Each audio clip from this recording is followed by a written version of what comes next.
This episode of Death Battle is sponsored by Brandon Yates. That's right, our Brandon Yates.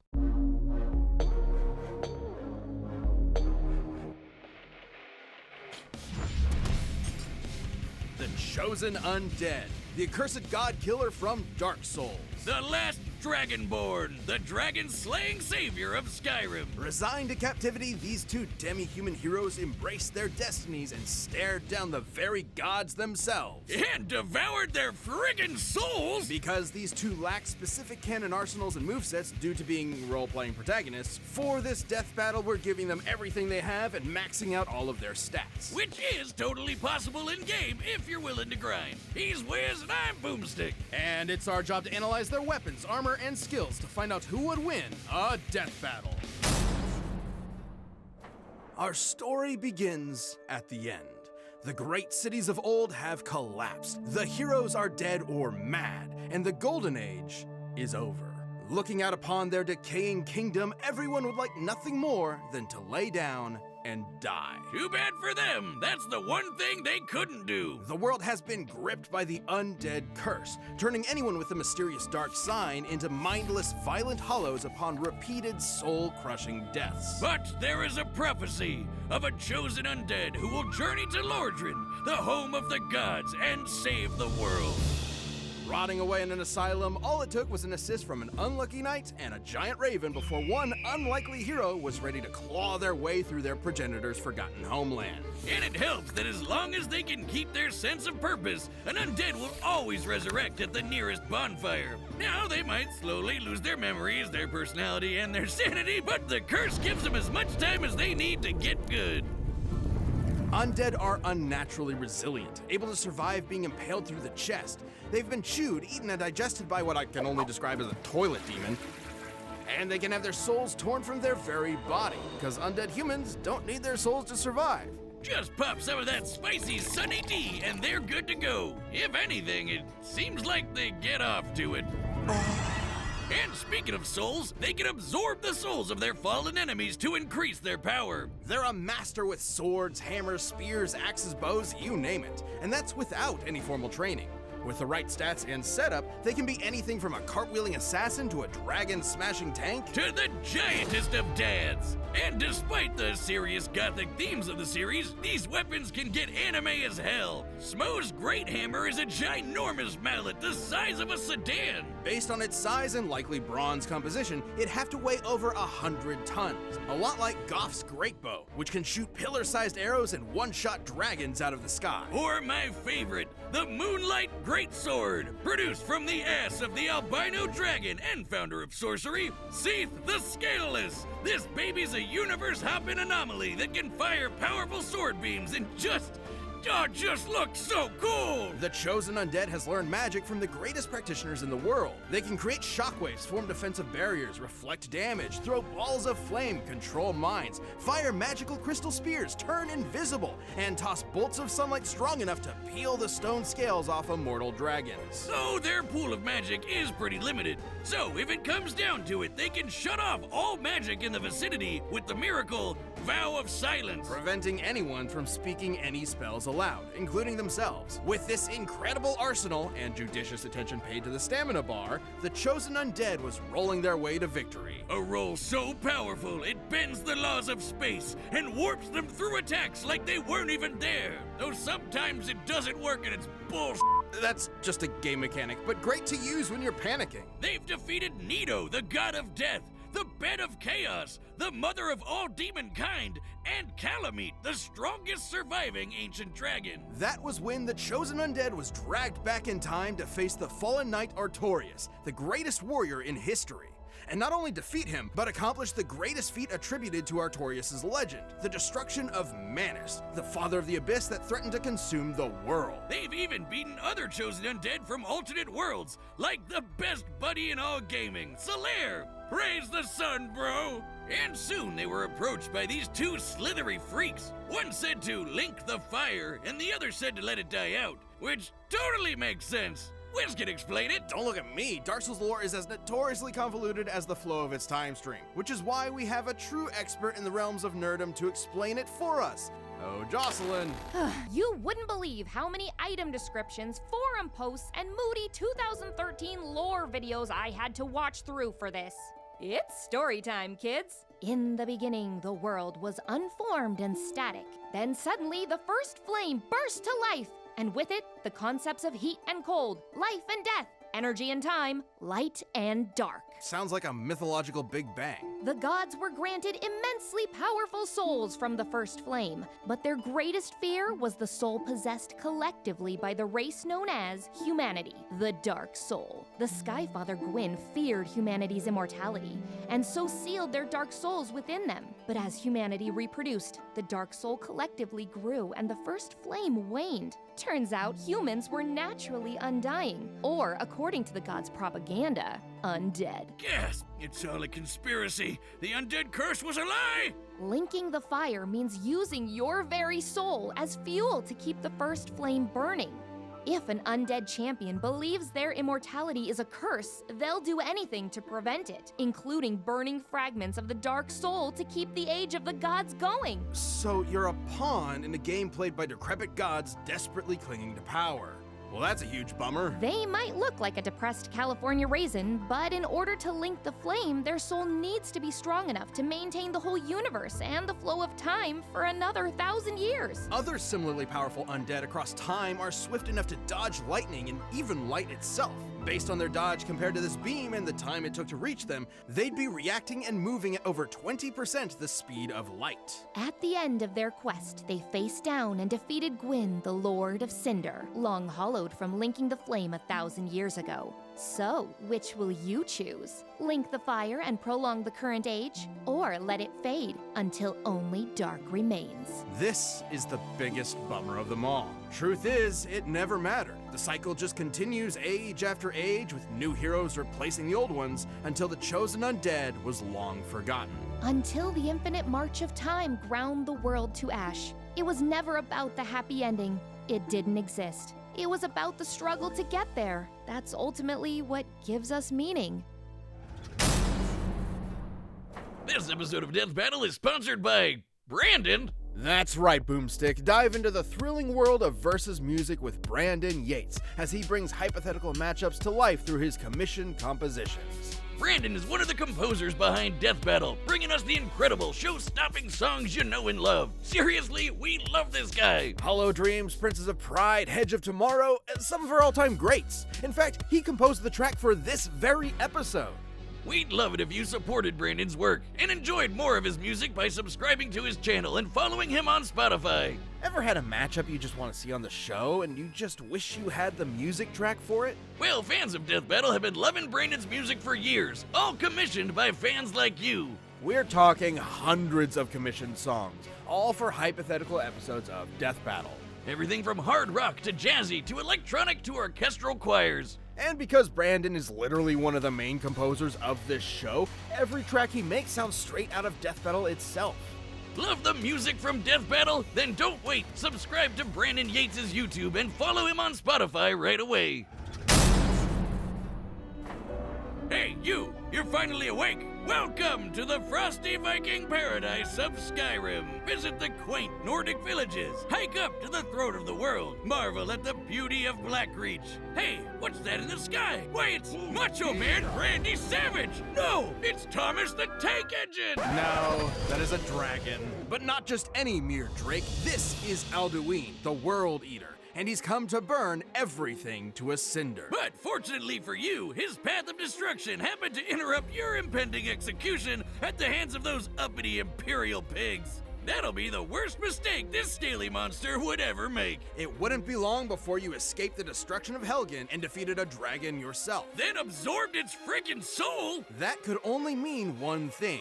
You are a being born with the blood and soul of a dragon in the body of a Nord, or elf, or Khajiit, or lizard dude destined to battle Alduin and save the world. In their tongue, you are the Dovahkiin, Dragonborn! In their quest to rid Tamriel of Alduin's dragon army, the Dragonborn became a jack of all trades, master of all. They learned to be a master assassin with the Dark Brotherhood, a master sorcerer with the College of Winterhold, a master thief with the Nightingales, a master dragon hunter with the Blades, and a master good boy. Who's a good boy? That's a good boy. They even fought in the Skyrim Civil War on the side of the Imperial Legion, champions of order. You mean the Nordic War for Independence on the side of the Stormcloaks? Those elf-funded Nord supremacists? Better than those jackbooted Cyrodiil fascists? But what else could I expect from a monster who steals from innocent villagers by sticking buckets over their heads? They can put their skills to good use with an absolute glut of weaponry. Not just the usuals like daggers, swords, hammers, and axes, but also special weapons given to them by the Daedric princes. They're basically crazy powerful gods from the plane of existence called Oblivion.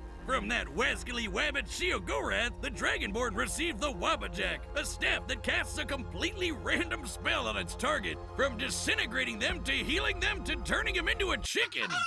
From Meridia, they received the Dawnbreaker, a holy sword made for burning the undead to ash. That's similar to Oriel's bow, which can shoot fiery arrows that can blot out the sun. To cover the distance between the Earth and the Sun in about 2 seconds, the arrow would have to be moving at over 250 times the speed of light. Except this isn't Earth and the Sun. This is the planet Nirn, and that's Magnus. According to the Elder Scrolls lore master Michael Kirkbride and his in-universe text cosmology, when you look up at the Sun, you're actually looking into a dimension of pure magic. Confused yet?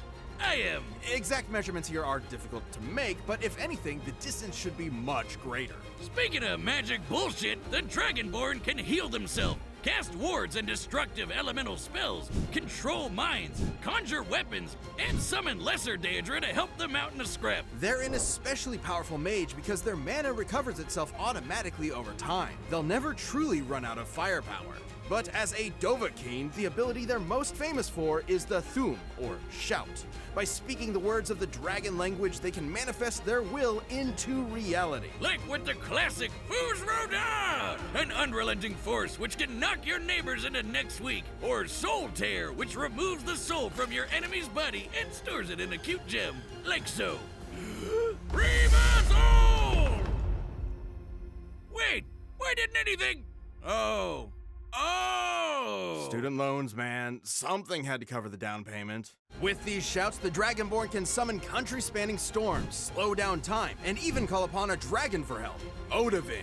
Dragons may look like scaly reptiles, but in reality, they're immortal demigods older than time itself. They're the children of the chief god of Tamriel's pantheon. The Dragonborn is an unstoppable force of nature. If they happen to take any damage, they can just drink a potion or nosh on a cheese wheel and be good as new. And they can carry up to 150 cheeses at once. My dream. Assuming these abnormally large cheese wheels have an average weight of 70 pounds, we can determine that the Dragonborn can carry up to 10,500 pounds of cheese. And that makes sense, considering they can match muscles with giants, who are so strong they can shatter the game's spaghetti code to pieces. The last Dragonborn has battled the vampire Lord Harkon, ended Skyrim Civil War, and defeated the first Dragonborn, Miraak. And according to the book The Guardian and the Traitor, Miraak was powerful enough to tear apart the island of Solstheim from Skyrim's mainland. By comparing the size of various countries on Tamriel's map, we can determine that Solstheim is a landmass nearly 1,500 miles in diameter. In order to move that much land over the course of their fight, Miraak's magical prowess must have output an energy over 300 teratons of TNT. That's 3 times the impact of the asteroid that wiped out the dinosaurs. Not too crazy when shouts can get strong enough to shake the world itself. It wasn't long before the Dragonborn confronted Alduin in Nord Heaven and put an end to the World Eater once and for all. The epithet is literal. By absorbing the souls in Skyrim's afterlife, Alduin was powerful enough to devour everything. Not just the planet of Nirn, but the Kalpa, the entire timeline past, present, and future. That's the level of unimaginable power the Dragonborn is dealing with here. Tamriel is no stranger to great heroes across its vast, sprawling history. The Nerevarine, the hero of Kvatch, all magnificent in their own right. But when you heard that shout echo through the mountains and the death throes of a dragon defeated, you knew it could only be the Dovahkiin. Dovahkiin, Dovahkiin. Hey, Wiz, did you know that I can blow up a galaxy? What? How? I signed up for a Death Battle YouTube membership by clicking the join button on any Death Battle video or the YouTube channel. You can pick from 3 different tiers full of extra goodies. Base form champions get special badges, emojis, live chats, and the Death Battle Discord. Right, if you go with Planet level, you can watch all sorts of exclusive videos and see Death Battle before anyone else. Then there's Galaxy level, which nets you all of that, a whole Rooster Teeth First membership, and the power of ultimate destruction! Can't confirm or deny that last part, but it sure sounds impressive. What are you waiting for? Join now to become a champion.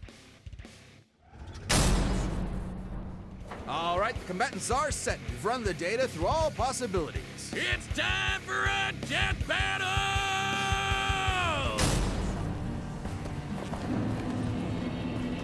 Go and stop this fool who would let the flame burn the Age of Humans to ashes. The Ancients of Dark will do anything to snuff out the light. Save us, chosen undead. Usruda!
warrior!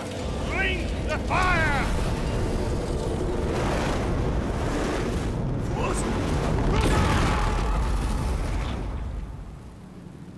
Let true dark be cast upon the world.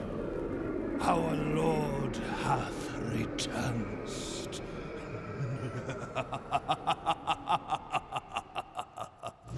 KO! You die! Oh my god, this boss is bullshit!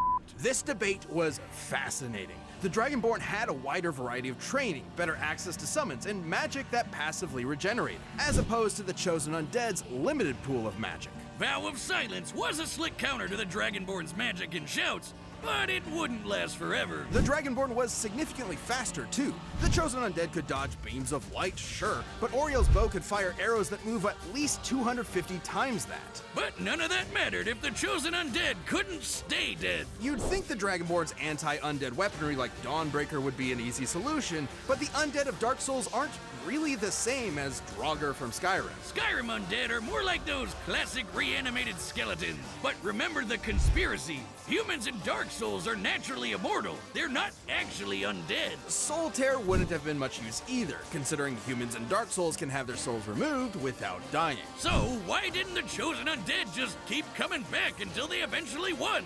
Like with any Dark Souls boss. One word: power. The Dragonborn had way more and greater feats of raw power than the Chosen Undead. Oh yeah, like summoning country-spanning storms with a single shout, or defeating Miraak, who split a continent. There's also the lore. Both characters are essentially mythological demigods in the same kind of vein as Hercules or Sun Wukong. Gameplay alone won't give you the best idea of their full power as characters. So let's get an idea of their max potential from the lore. The Chosen Undead sustaining the First Flame with their soul was insanely impressive. Considering the First Flame is responsible for the core concepts of the universe, like energy and time, it's not a stretch to say it affects not just the planet they live on, but the whole universe. But that's nothing compared to the power levels in the Elder Scrolls. Let's compare the First Flame to Alduin. Both literally run on the power of souls, and both can be directly scaled to our combatants. Alduin had strength to consume the universe, not just Nirn, but the Kalpa as well. You know those planets you see in the sky? According to cosmology, those are actually separate, infinitely big planes of reality. Alduin was going to eat infinity. Multiple infinities. In comparison, the First Flame is powerful enough to sustain a universe and the flow of time. But it can't be infinite, otherwise it never would have faded to begin with. And that meant the Chosen Undead just wasn't powerful enough no matter how many times they revived. With that much of a difference in power, the Chosen Undead would eventually lose their will to fight and go hollow. It's not traditional, but it is a form of death in Dark Souls. The Chosen Undead was surely tenacity personified, but still wasn't enough to stand up to the Dragonborn's incredible skill, broken arsenal, and overwhelming power. The Chosen Undead could only last so long before they flamed out. The winner is the Dragonborn. Thanks for watching. Stay tuned, we have a new Death Battle releasing every 2 weeks this year. And click the join button to get new perks and extra content. Planet level members even see Death Battles before anyone else, so don't miss out.